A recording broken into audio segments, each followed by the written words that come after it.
And here we go. Okay, so we're going to get going. If anybody wants to, feel free to always add things into the comment section. And for whatever reason, we'll stop at certain points and people can ask questions at those moments. But just to keep the flow going, for the moment, we've muted everyone. And we'll just again, I'll ask for questions at certain times, or if someone really needs to, just use the raise hand function so I know that there's something pressing that people would like to ask about. Welcome to tonight's series, beginning of tonight's series. This month of March is the month leading up to Pesach.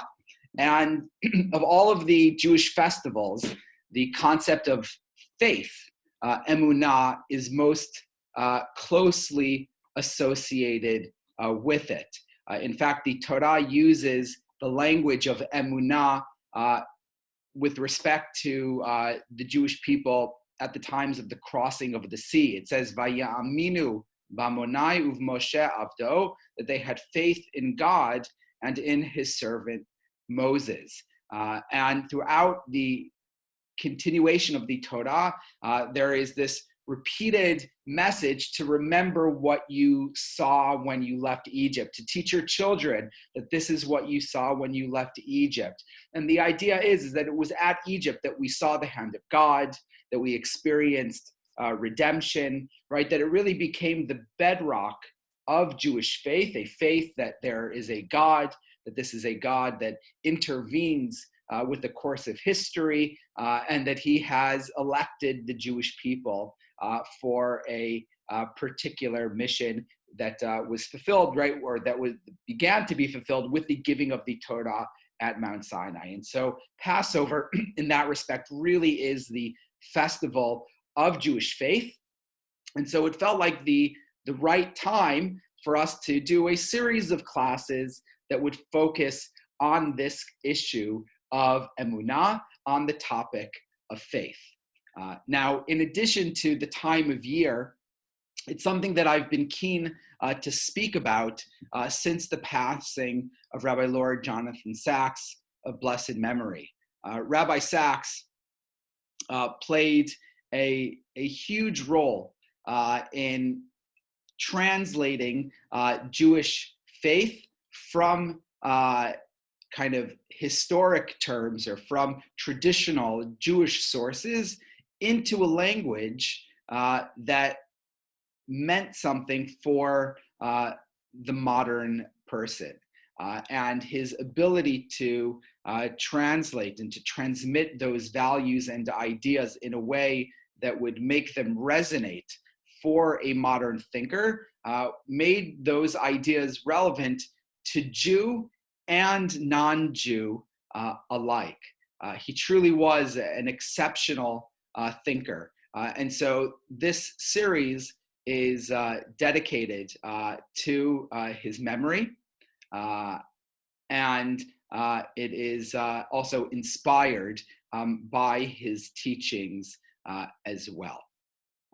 Just bear with me for just one moment, please. I'm just going to grab something. 1 second, please.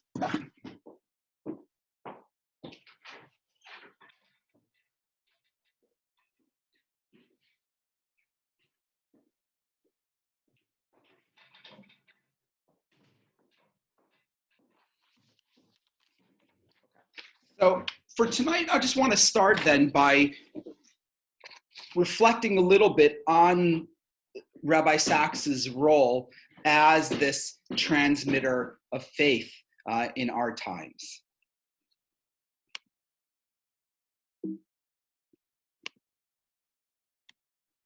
Okay.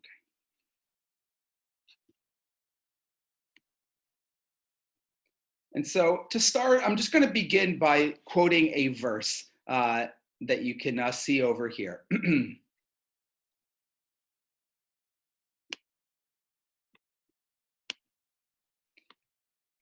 Just give me a second, I'm just clearing my screen. And it says over here, sorry, just 1 second, technological challenges.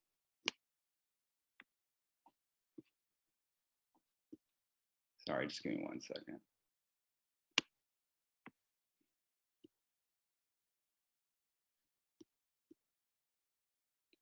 My computer's acting up for a second.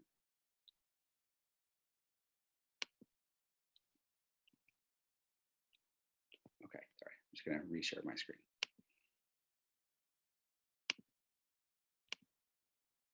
Okay, so it says over here in the verse, Ubata el hakohanim halviim ve'el hashofet asher yeh bayamim hahem v'darashta v'gidu lecha et dvar hamishpat. So this verse is taken from the Parashah of Shofetim, and it addresses the question of if a person has a legal question, a question of what's the law, what's the halakha in a particular matter, and it says that a person should appear before the priests or the magistrates in charge at that time, and they will tell you what the verdict is in that particular case. But the rabbis stress over here particular words in this verse because it says, Asher yihiyeh bayamim hahem, that will be in those days, right, at that time. Meaning you can't go to someone, and meaning obviously you can't go to someone who lived 300 years before, but the fact that the Torah stresses that point, right, really speaks to this idea that there is almost a responsibility of the judges, right, to judge based on how they see things in their time. And that there's a responsibility of leaders, right, to reflect on their context of their moment in history, and to be able to therefore communicate the appropriate judgment and ruling for their particular time in history.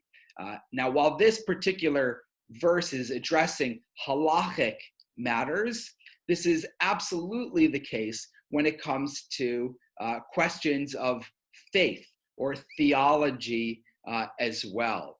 That really in that context, right, you have this idea of how important it is in every generation for there to be Jewish thinkers that reflect on Jewish sources and try to find a way to communicate those ideas in a modern language for a modern audience, for a new context than perhaps what those sources were even originally written in.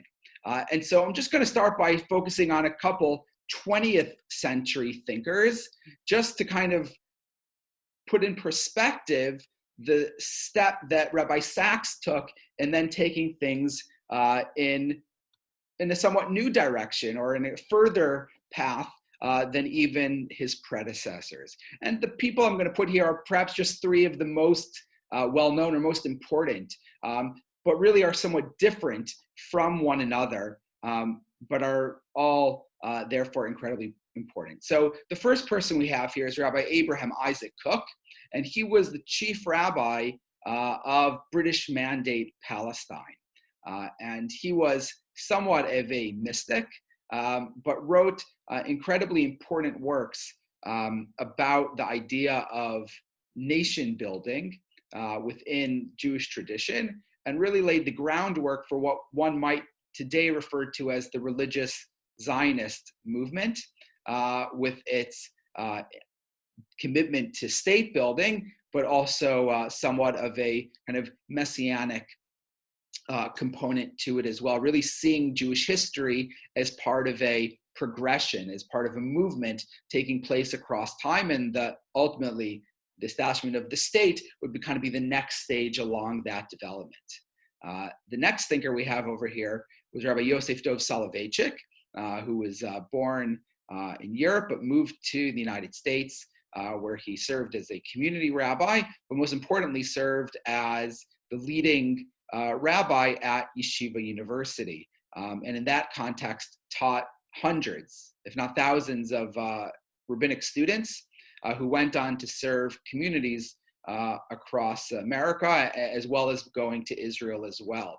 And he was a philosopher, really classic kind of philosopher trained at the University of Berlin, Kantian thinking and so forth, and was able to translate Jewish ideas into the language of 20th century philosophy. And no doubt we will have opportunity to return to some of Rabbi Soloveitchik's writings as part of this series. And the last figure, also incredibly influential, is Lubavitcher Rebbe, Rabbi Menachem Mendel Schneerson, also born in Europe, but moved to the United States, where, of course, he took over the mantle of the Lubavitch Hasidic movement, but really moved it in a direction that we are all familiar with it today, right? Of the shlichim, of the messengers that are posted throughout the world, and he put forward a philosophy of Judaism that focused on, love of all Jews, a commitment, idea that every mitzvah matters. The more you do, the better. But also thought about some very kind of personal types of issues. He seemed to be a person of great insight into people and into their personal struggles. And so his followers were really moved by him and continue to look towards him even today, so many years after his passing, really as their spiritual leader. And we'll have our team to look at some of his ideas as well as part of this course. But all of those are 20th century thinkers. They seem fairly recent, but times do continue to evolve. And as we move into the 21st century, there is nobody who fits this category yet, outside of Rabbi Lord Jonathan Sacks of blessed memory. He really was the preeminent Jewish thinker, at least at this stage, right, of the 21st century. No doubt there will be others who will follow. And he put forward a view of Judaism which is breathtaking.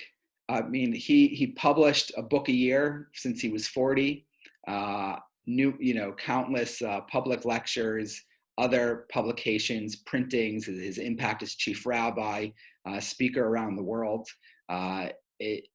We have yet to distill his writing completely. It will probably take decades to fully do that. But already what he has started to do will no doubt be an inspiration and will really create what I would say is a bedrock of Jewish thought as we move kind of forward into the century, and really kind of seeing a vision for how does Judaism fit into the modern world. It will be his teachings and his ways of understanding the Torah and Judaism that I think will very likely be the baseline for that worldview. He really created an integrated and holistic vision for Judaism and Torah in the modern age. And that's a little bit what we'll start to talk about in tonight's class, but we'll kind of see that throughout each of these lectures that we're going to have. And what I'd like to do therefore in this series, it's dedicated to Rabbi Sacks's memory. It's not a course on the thought of Rabbi Sacks's thought per se, but it certainly is inspired by him. And I'd like to think that in some way his teachings have influenced some of the way that I've come to understand certain issues. And so we're going to be at different points looking at some of the writings of Rabbi Sacks in conversation with traditional Jewish sources and also with Sephardic teachings as well. And one of the things that we're going to see, particularly tonight, is a bit of the link between Rabbi Sacks and Sephardic thinking. Perhaps one of the reasons that he resonates so much. And in order to kind of demonstrate this, I'm just going to start by showing a video. Now, this was from a lecture that Rabbi Sacks, or a conversation Rabbi Sacks had in 2014 with Rabbi Meir Soloveitchik at She'erith Israel, which is the Spanish and Portuguese synagogue in New York. This conversation happened really just as he announced his retirement from the chief rabbi, and before he was kind of going to set out to starting to spend more time in the United States, where he was, received as a rock star, as he should have been. And this is a fantastic interview. I would suggest at some point you watch all of it. But I'm really going to just look at it for something brief that I want to share with you for a bit of insight into Rabbi Sacks. Let's see if I can get it to play for us.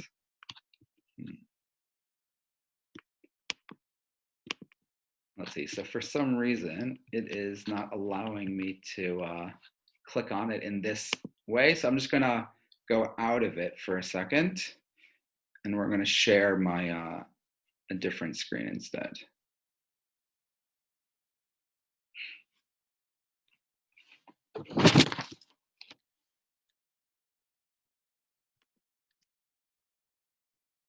Okay, just give me 1 second here. I'm just going to switch over to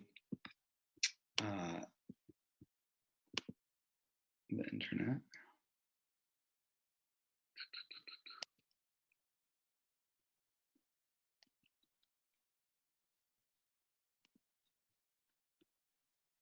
Okay.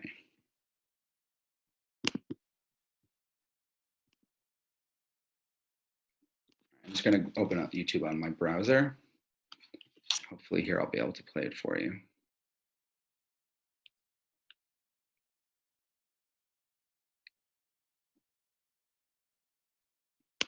The lecture in general is discusses a variety of topics. It really, I think, synthesizes a lot of what Rabbi Sacks' most important ideas were. But we're going to look at it for just one particular point of it. Let me just find the right spot over here. Yeah, okay, perfect. Okay, and I'm just going to share this screen with everyone.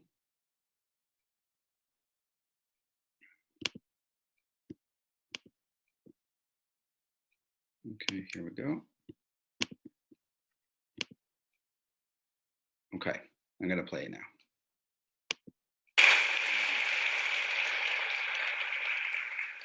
Rabbi Soloveitchik, can I just say what a privilege it is to join you in this quite magnificent big Knesset, absolutely superb. And the great first historic synagogue of American Jewry. I admire it for so many reasons. I admire it because as Ashkenazi chief rabbi of Britain and the Commonwealth, I told my Spanish and Portuguese counterpart, Rabbi Dr.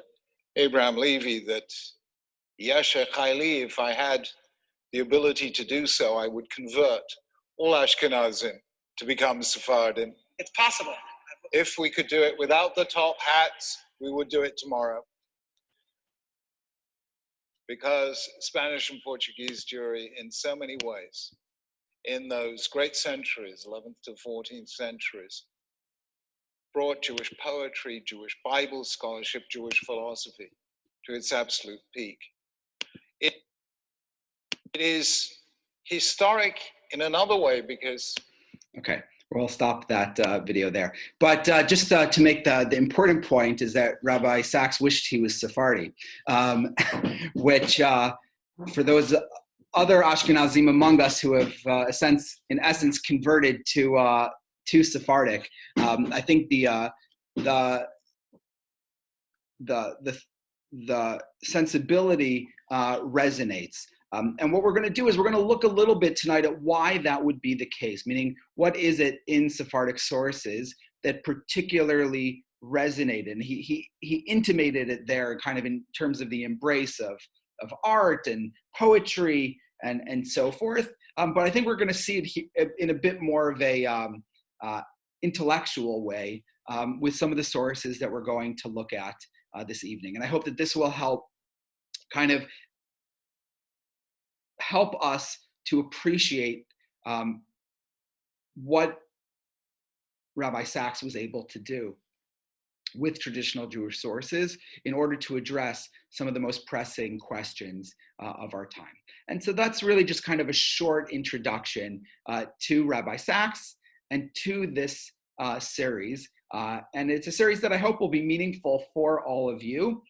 Ultimately, questions of faith is a very personal question. In the Jewish tradition, faith is historically not, defined. The Torah does not tell us per se what to believe. Of course, Jewish thinkers over the years have tried to know what are the core Jewish beliefs. And so we have different groupings of kind of lists of Jewish faith, but fundamentally, how we grapple with faith is going to be something quite personal to each of us. And so we're going to be looking at some of the main issues of Jewish faith, not historically, but today, the questions that I think we think about as 21st century Jews and perhaps struggle with somewhat. And I hope that some of the things that we're going to talk about, they've been helpful to me. I hope they'll be helpful to you in thinking about some of these same questions as well. And so before we go on, does anybody have any questions? Well, yes, a very quick question, Rabbi Morris. You say that the Torah doesn't really give us directions and what to believe in, but we do. We have the Shema, Hashem Echad. We have the idea that no one can look at Hashem, that he's maybe incorporeal because of what happens in the parasha of Kitisa. We get a lot of things. I've heard this said many times. I'm not taking issue with it. I'm just interested to understand why you say that we're not really told in what to believe. We should love God. All right, it's very difficult. The things are difficult. Very good. Very good, Flora. So that's exactly the point. The Torah does not tell us what to believe, right? There are certain things we can and can't do. We can certainly intimate beliefs, right? Meaning Judaism believes in God. Clearly, the Torah talks about God. It doesn't say you must believe in God, but obviously belief in God is fundamental to the tradition. So the question of Jews don't believe in anything is not true. Obviously, there's lots of beliefs, and that's what I'm saying. Thinkers have tried to almost work backwards to figure out what it is that Judaism believes, but the Torah does not frame them in you must believe this, you must believe that, right? And so that becomes the challenge of, particularly in medieval times, that rabbis were trying to do this, to figure out, what are the core Jewish beliefs. But through some of those discussions, they bring out certain points that sometimes can be relevant to modern day questions of faith as well, as we shall. Any other questions? Okay, so let's go on. Let's jump into things. That was kind of almost a long-winded introduction to everything we want to get into. Okay.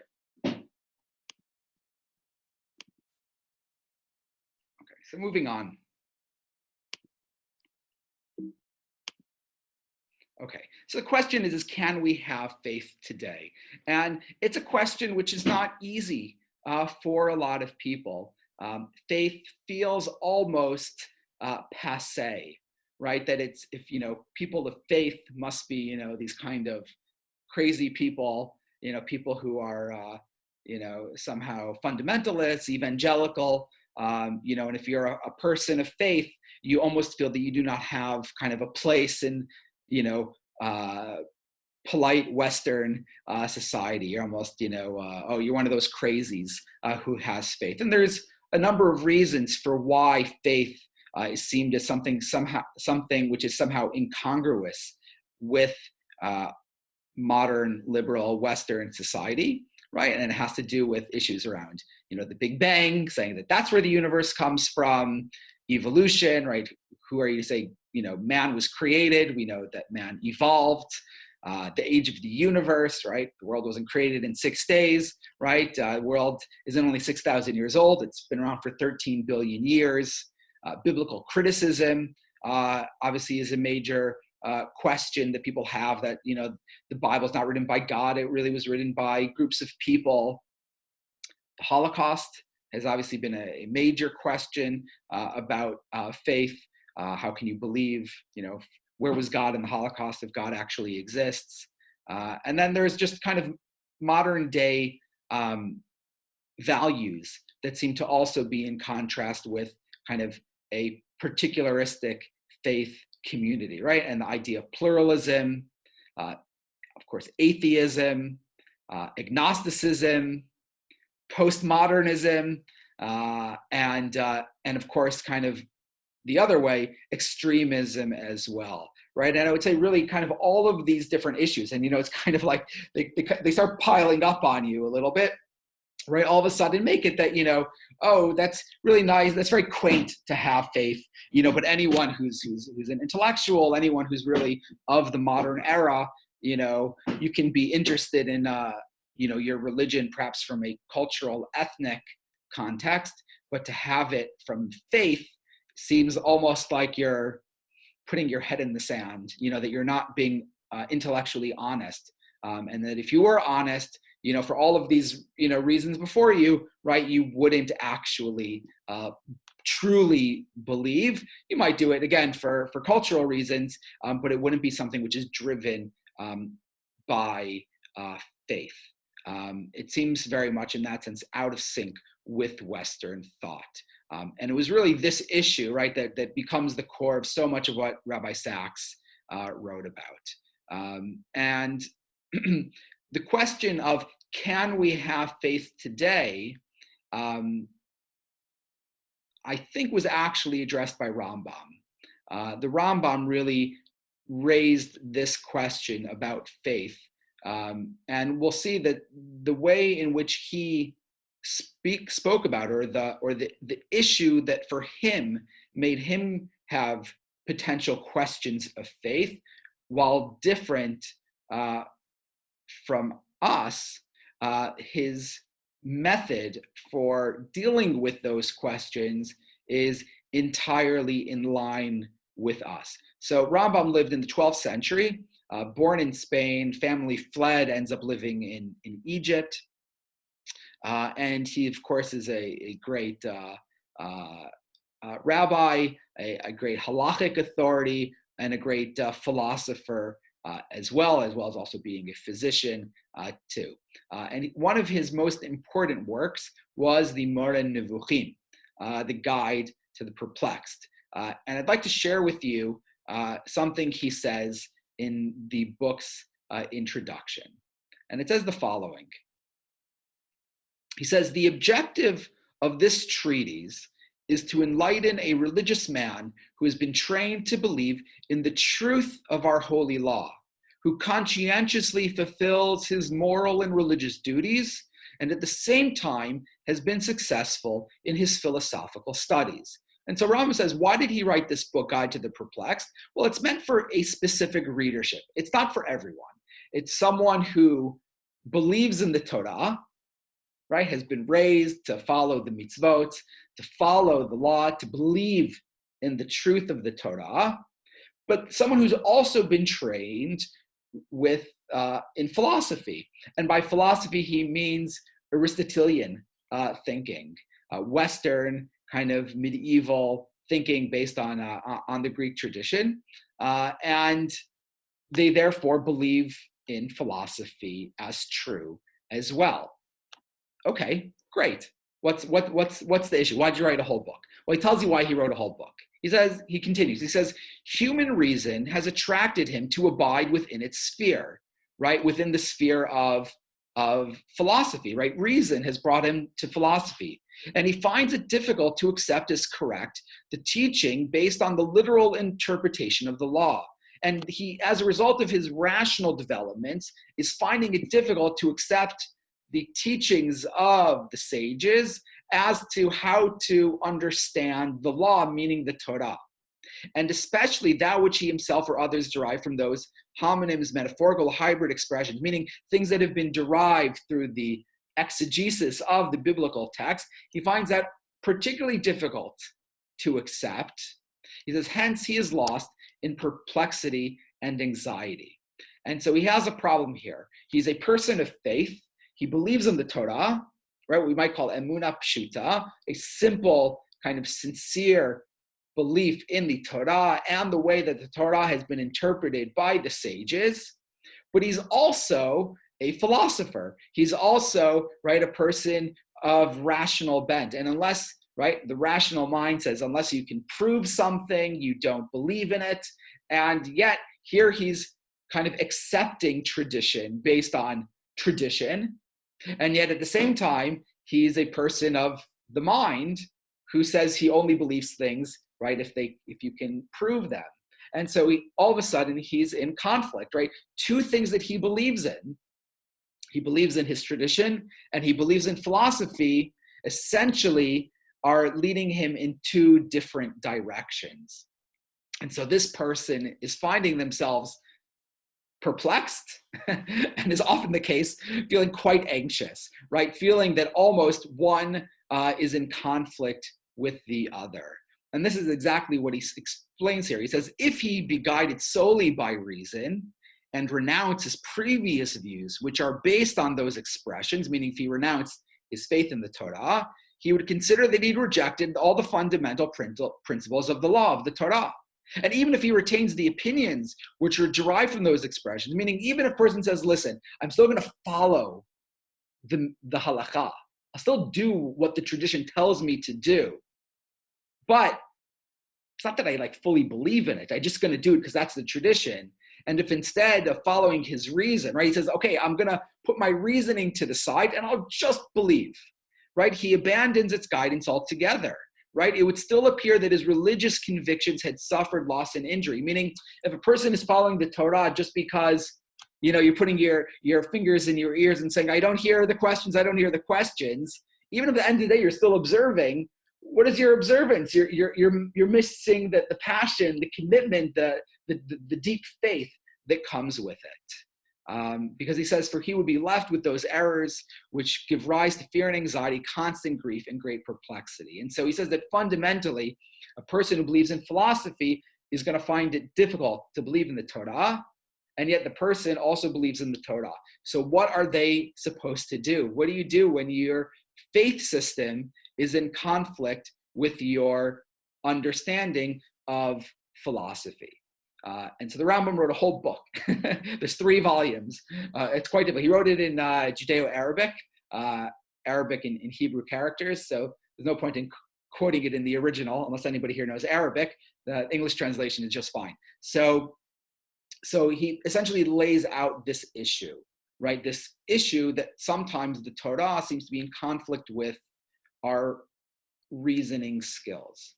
I'm going to share with you one additional source, and then we'll start to reflect on them a bit more.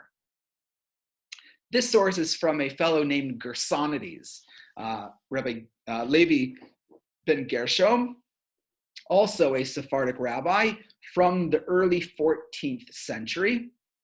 And he wrote a work called Milchamot Hashem, the Wars of God. And he also was a philosopher, and he is of this, what they call this Maimonidean school, right? This school that says we believe in philosophy, right? We believe in Western thought, but of course we're also committed to Judaism and to following the Torah, right? So all of these thinkers have to grapple with this question about how do you balance faith with reason, okay? And he says the following. He just gives a great synopsis of it instead of us reading 3 volumes of Rambam. And he says the following. He says, if reason causes us to affirm doctrines that are incompatible with the literal sense of Scripture, we are not prohibited by the Torah to pronounce the truth on these matters. For reason is not incompatible with true understanding of the Torah. The Torah is not a law that forces us to believe false ideas. And so what he says over here is that you don't need to, in a sense, say these are 2 completely different spheres. My belief in Torah is one thing, and my rational skills are something else. But he says they're meant to live together. And how do they live together? He says the way they live together is the following. He says if a person believes that the Torah is true, and a person believes that their reasoning abilities are true, then if your reasoning abilities tell you that something in the Torah is not true, right? That the simple reason, right? Or shall we say the literal reading of the Torah is not true, then all that's telling you is not that the Torah is not true, but that you simply read the Torah incorrectly. And so if you need to take a certain passage and say, oh, this passage, while it seems to be saying A, must in fact be saying B because A is impossible based on my reasoning skills, he says that's completely legitimate. And all that's happened over here is not that your reasoning skills have forced you to not believe in the Torah, quite the opposite. Your reasoning skills has led you to believe in the true interpretation of what the Torah was actually trying to say. I mean, this is huge, right? Because what he's telling us is that a person should not put one of their faculties to the side. One can continue to believe in the Torah, and one can continue to follow their reasoning skills. And sometimes it forces you to figure out how they live together, but that's not bad. That's just helping you to understand what the Torah really meant. Because if you believe with the complete faith that the Torah comes from God, then it can't be irrational. And if it's saying something which seems to be irrational, it just means you misunderstood it, and you have to think about a better way or a more correct way to understand the Torah. And in fact, you're now in a better place than you were beforehand. And so instead of, in a sense, using of this, in a sense, getting rid of what we might call emunah pshuta, simple faith, science, or shall we say reasoning skills, is using your simple faith, your pure kind of committed faith to say, I believe in the Torah so much that even if there's something in the Torah that seems to be not true, it's not that it's not true, it's that I just haven't understood it correctly, and I now need to think about how it actually is more true. Now, during the times of Rambam, this question, no doubt, had a particular context, and I'll just stop the screen share while we talk about that. Within the context of the times in which they lived, they believed in Aristotelian thought, a certain way of thinking about philosophy that led them to question different aspects of the Torah. For example, questions of the way that the relationship between God and this world, is God personal or impersonal? If the world exists through kind of emanation. So this, again, it's philosophies that we don't believe in anymore, but Aristotelian philosophy, Neoplatonic thinking that says, God didn't create everything. God created the things that created things that created the things that created the things, right? From kind of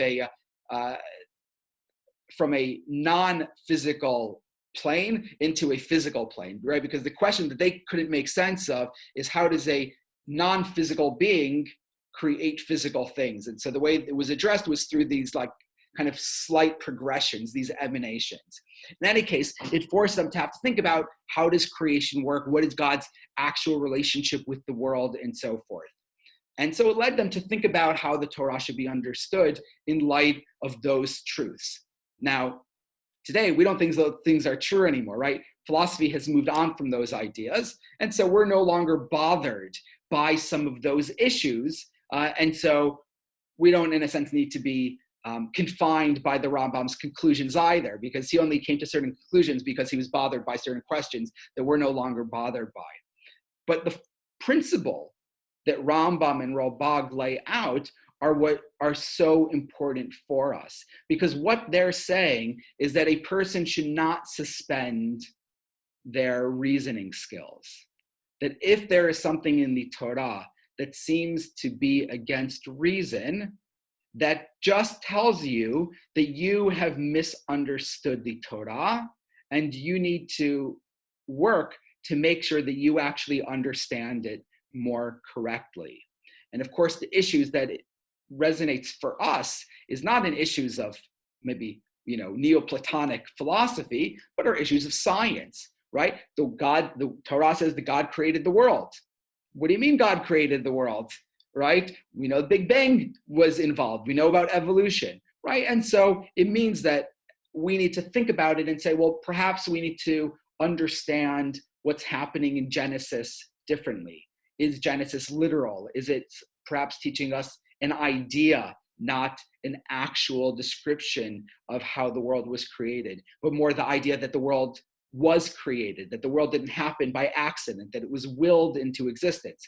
The fact that God willed it into existence through the Big Bang and through evolution, fine, no problem, right? That's not an issue, right? And that fundamentally, though, the principle that Rambam lays out is to say that we don't need to be scared of being rational beings. We do not need to be scared of philosophy. We do not need to be scared of science. We do not need to be scared of Western thought. A person can be a believer. A person can be committed to the Torah and at the same time can be committed to the world, to the world of the mind. Because if you say at the end of the day that God created both of them, then they have to be able to live together. There has to be a way to integrate those two schools of thought into one school that actually sits in harmony together. And that really becomes a driving force for a certain mentality, right, within Jewish thinking that says that we don't need to kind of bury our head in the sand. We don't need to be afraid of ideas.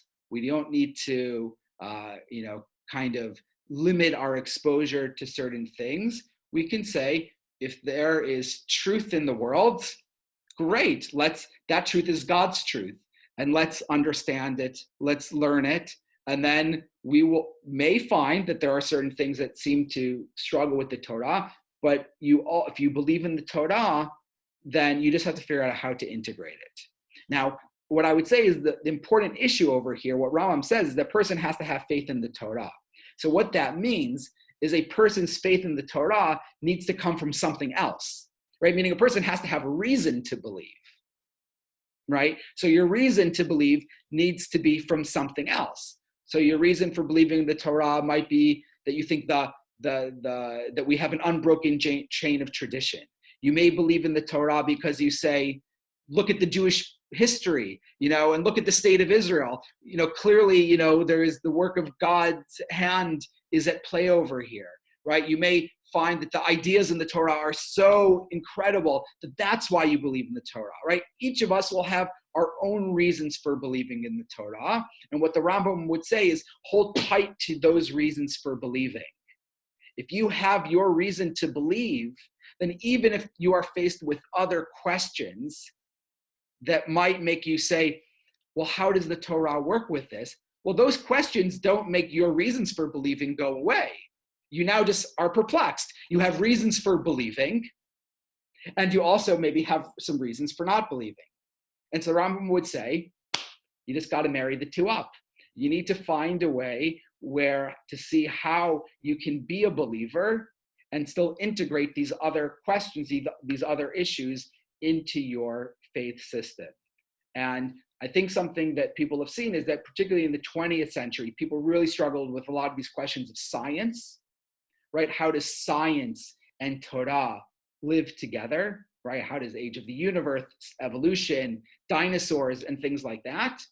And as we move into the 21st century, it has to do more about issues of particularism, pluralism, kind of questions of being, accepting of other kinds of people, and if we kind of believe, Jews are different, chosen people, right? I think for a lot of people, those seem quite out of place with modern thinking.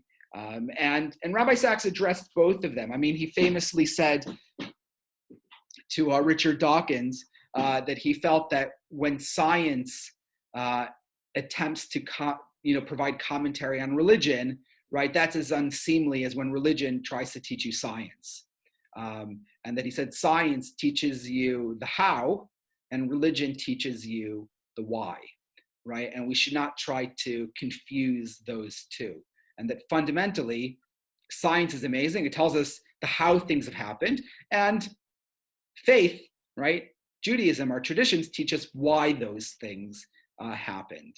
But I think the areas that Rabbi Sacks really moved things forward was thinking, how does our particularistic Jewish mentality live in harmony with a Western world which is moving its way away from particularism to, this idea of globalism, towards, universalism, and so forth. And what is the relationship between those things? And so that's an issue we'll kind of see come up in some of our discussions, and maybe when we talk about chosen people, we'll address that issue a bit more. But that's what was so great about Rabbi Sacks, is he wasn't afraid. He was such a deeply committed believer that all of these other ideas didn't faze him. They were exciting. It's wonderful to learn about the world. It's wonderful to learn about science. It's wonderful to think about these questions. And it's a great challenge to think about, how do we integrate these? How does this work with Judaism? Judaism is true. Nothing that he's going to learn in science is going to make him question that. It's just a question of how do they work together?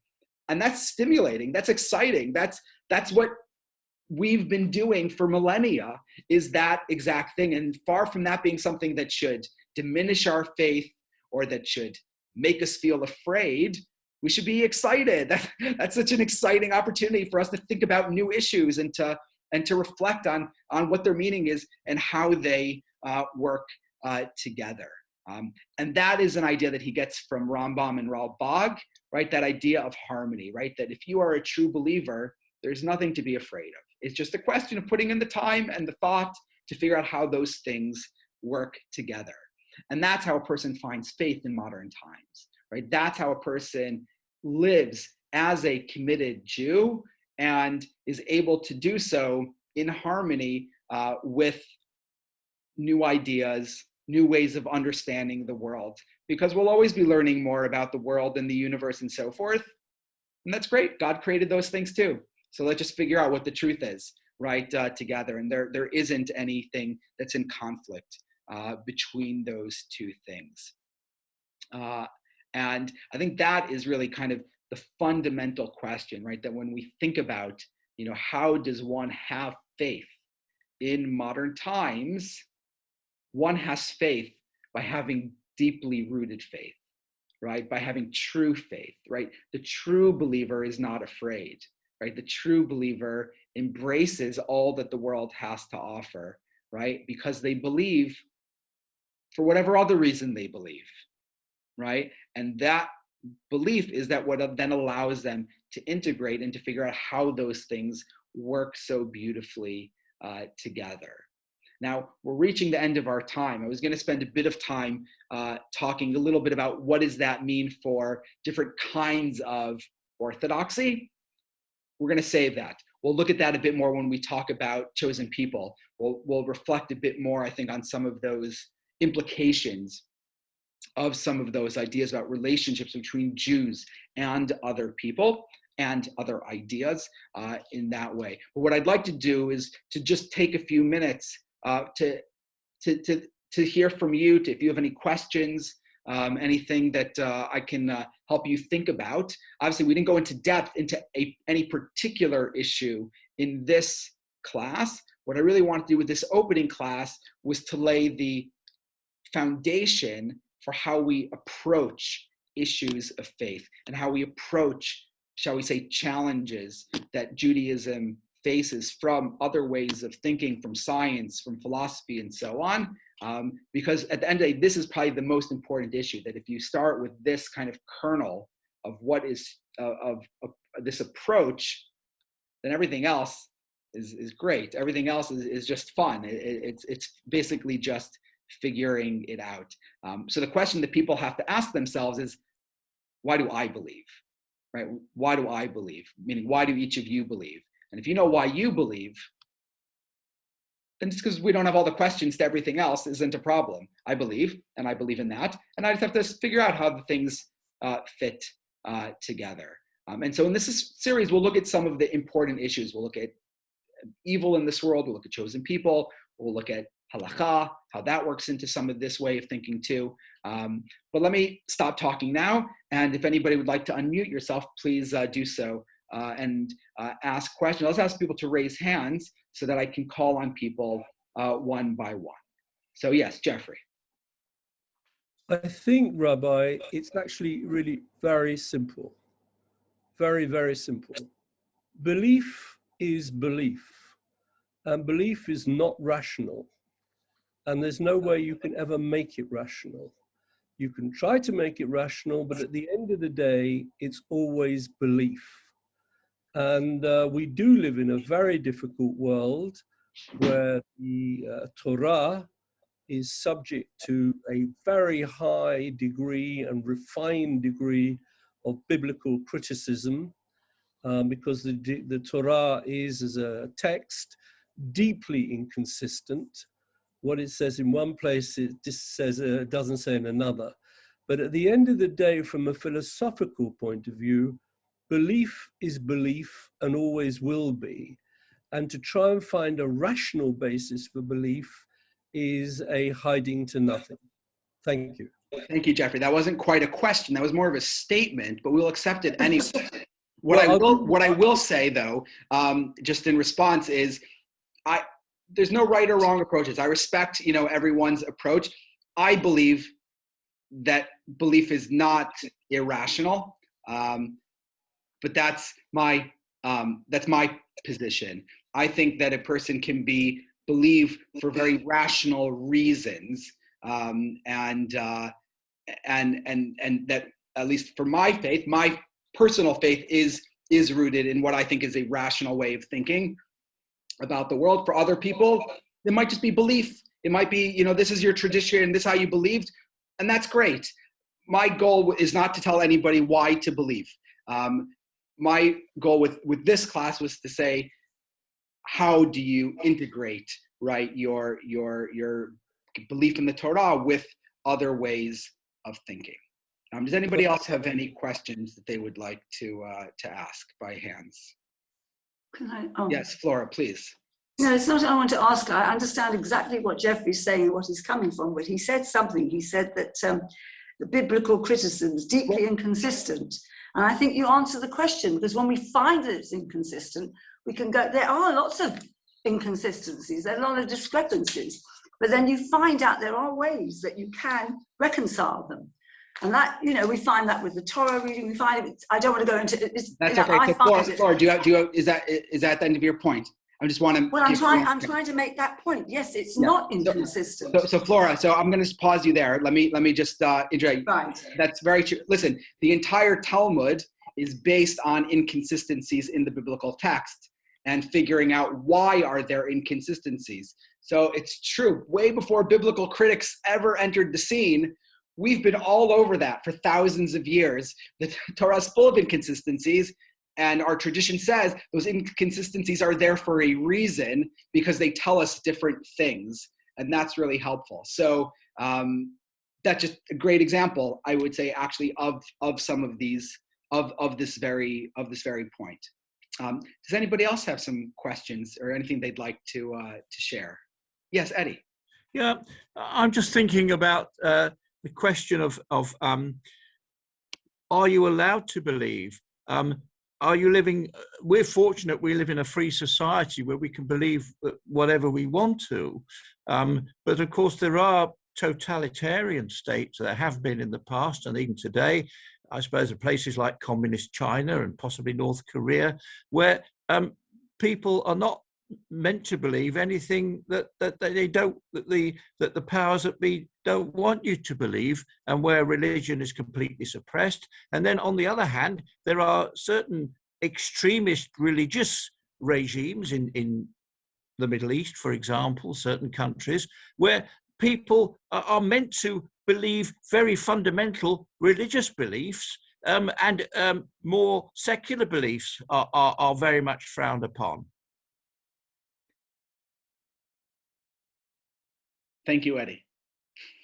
I'm not sure if there was a question in there, but that is true. It's a thought. Thank you. Thank you. Absolutely. There's obviously the experience of people all over the world is quite quite different. We're So, Rabbi, if you want we're lucky to live in a free society. Does anyone else have some questions? Yeah, Jeff, did you want to ask another question? Yeah. Well, look, I'm sorry, it's getting to the point. If you want a question, is reciting prayer in a synagogue regularly, 3 times a day, whatever it may be, and laying tefillin and everything, is that a symbol of faith? I'm not sure what exactly what the question is. Well, you're asking the lecturers on the question of faith in this world, and I wondered if the reciting of prayers in synagogue, ritual prayers, day in and day out, can be regarded as a symbol of faith, in your opinion. I mean, again, I think these things it depends I'm not sure if you're like setting me up for something with that question. I'm just not sure what you're trying to get at with the question. If you want to round it out a bit more, I'll be happy. Well, okay, I'm just not sure what you're trying to say. Fine. It is this, that there is this philosophical aspect that we're discussing, but at the end of the day, there's a very practical, traditional expression of our faith in terms of our prayer in synagogue. And I'm trying to make a reconciliation between the two. That's it. I mean, listen, absolutely. Obviously, prayer is probably the most,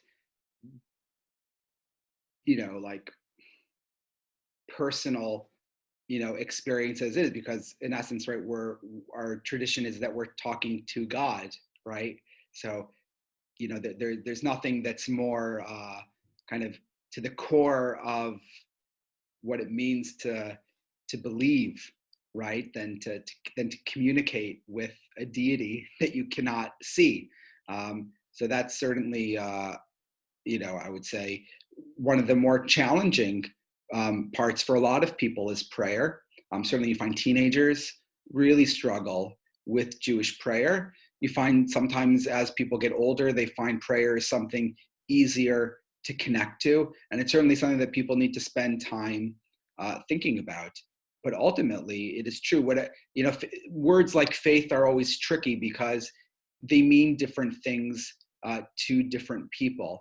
But what I would say is, shall we say, belief.